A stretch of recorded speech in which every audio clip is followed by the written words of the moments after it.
So, good afternoon everyone. I am Jocelyn Palian and I am the reporter of Group A.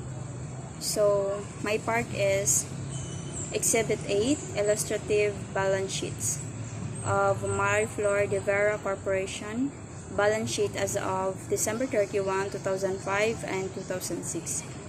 So, assets. Property like yuta, balay, ug sakyanan, and also appliances.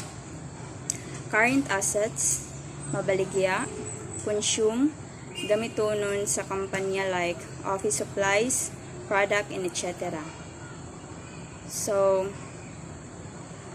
when we say cash, kwarta, money that is readily available for use.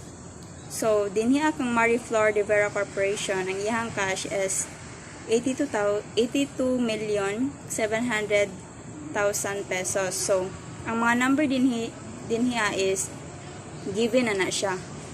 Then, accounts receivable, mga kwarta nga maabutay pa like bayad sa consumer, for example, product on credit. So, dinhi is na siya accounts receivable amount of 92,600,000 pesos. So, inventories, mga product nga wala pa nahalin, actual na sulod sa kumpanya. So, inventories amount of 88,800,000 pesos. Also, prepaid expenses, mga gasto na gibayaran na daan like insurance or order of product nga gibayaran in advance. So, prepaid expenses amount of 2,800,000 pesos. Then, balances from customers. Kabaliktaran ni siya sa prepaid kay prepaid ang kampanya nagbayad na daan, kini is ang customer daan gabayad sir maabot ang goods or services. So, amount of 5,300,000 pesos. Then, total current assets, money ang sum of current assets like cash equivalent, prepaid expenses, and inventory. The amount of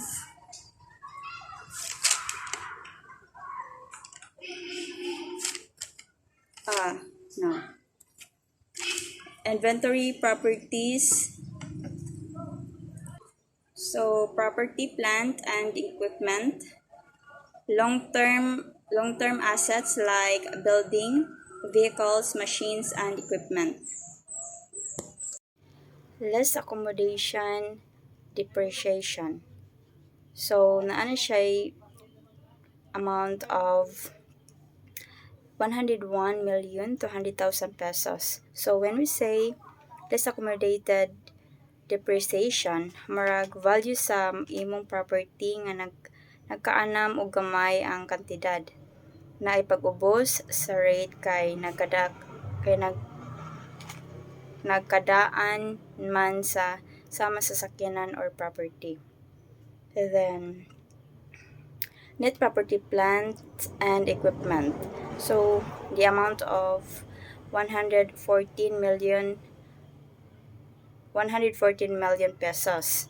So, net property, plant, and equipment, kining net property mo on lang ni ang actual kantidad sa property nga update.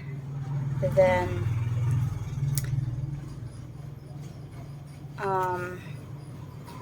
property, plant, and equipment minus accumulated depreciation equals to net property, plant, and equipment.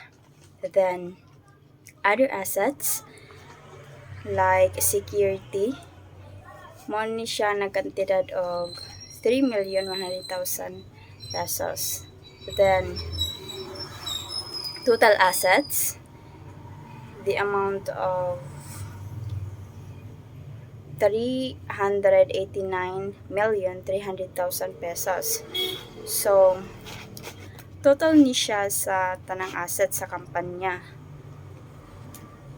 Then, 272,200,000 pesos plus 114 million pesos plus 3,100,000 pesos is equivalent to 389,300,000 pesos. Liabilities and net worth. Accounts payable. Utang ni sa kampanya sa supplier. So, nani siya amount nga 43,400,000 pesos. Then, accrued income tax. Current income tax sa kampanya na wala pa nabayaran. Amounting of 36,700,000 pesos. Accrued pension and profit sharing. Accrued pension is bayron nun sa kampanya sa employee na pension depende sa land sa company. Profit sharing, klase-klaseng incentives nga ihatagay sa kampanya sa employee. So, amount of 27,100,000 pesos. Other accruals amounting 21,900,000 pesos. Accounting accruals nga baylayron nun sa kampanya sama sa taxes, medical benefits, workers' compensation, and etc. Current portion of long-term debt amounting 2,100,000 pesos. Kini siya is the amount of unpaid principals, debt of the company, also known as current liabilities, because it need na mabayaran within this certain period of time, kasagaran less than 12 months. 12 months lang ang due. Then, total current liabilities, money ang total sa tanan liabilities. So, amounting of 131,200,000 pesos. So, formula, accounts payable plus accrual income tax plus accrued pension and profit sharing plus other accruals plus PLBTD is equal to 131,200,000 pesos. Debentures 9% due 2016. Utang ni sa kampanya nga long term with a fixed rate of interest. So, amounting of in 2006, 94,000,000 pesos. Then, other long-term debts nga balayro nun sa kumpanya nga wala pa niabot ang due, like loan for machinery or land, amounting 7,800,000 pesos. Common stock 1 peso par. It represents ownership of equity. Bali, kini siya ang stock sa company nga pag dako imong stock sa company, dako og share. So, amounting of 10,100,000 pesos in 2005. Then,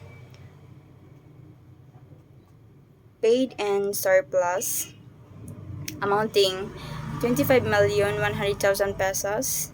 It means the amount of money nga received sa kampanya nga gikan sa investors nga namalit sa stocks. Then, earned surplus amounting 209,900,000 pesos.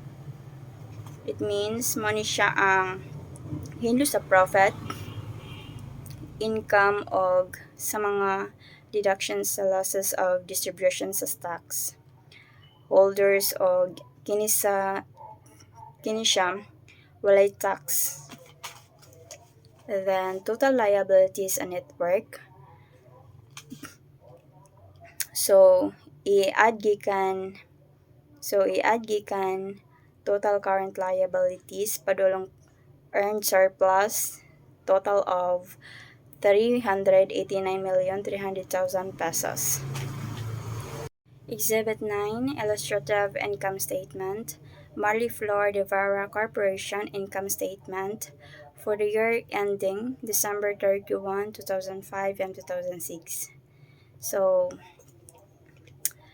net sales, it means money ang kita sa company or tanan halin sa product like that.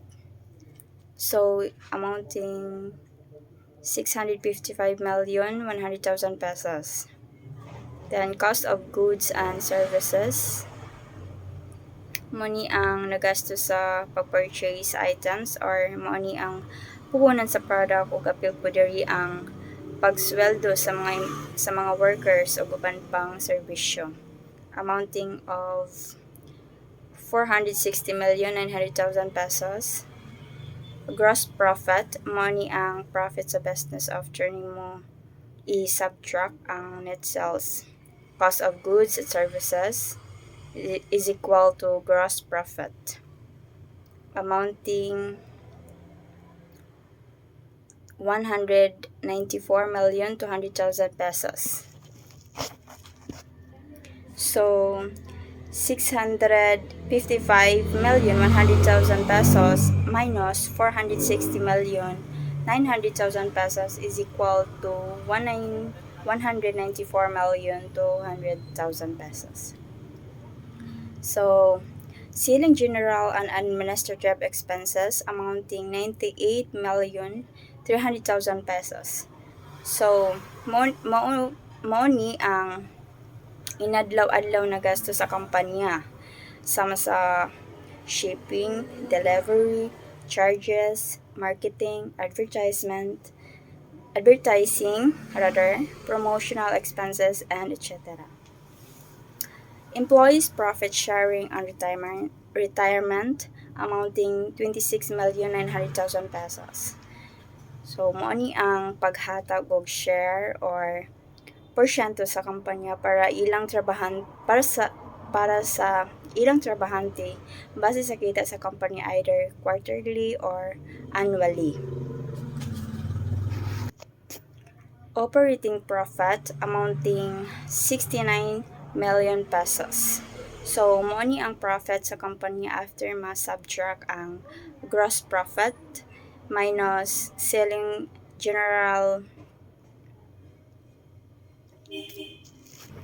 So, gross profit amounting 194,200,000 pesos minus selling general administrative expense amounting 98,300,000 pesos minus employee PS and R amounting 26,900,000 pesos is equal to 69 million pesos.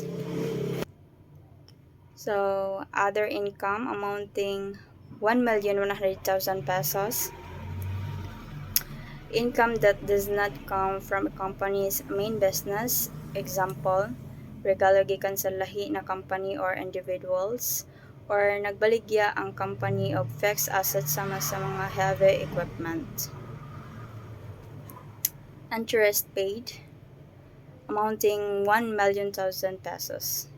Money ang interest na bayaran sa company walilabot ang principal amount na nautang. Example, ang company nangutang sa bangko kwarta na 3% yearly. Ang 3% money ang interest paid na gibayaran sa company walilabot ang puhunan or principal amount. Provision for income taxes amounting 31,800,000 pesos. Mo ni siya ang estimated amount sa tax na nabayaran sa company for the current year. Gikan gikuha ni na estimate pinaagi sa reported net income.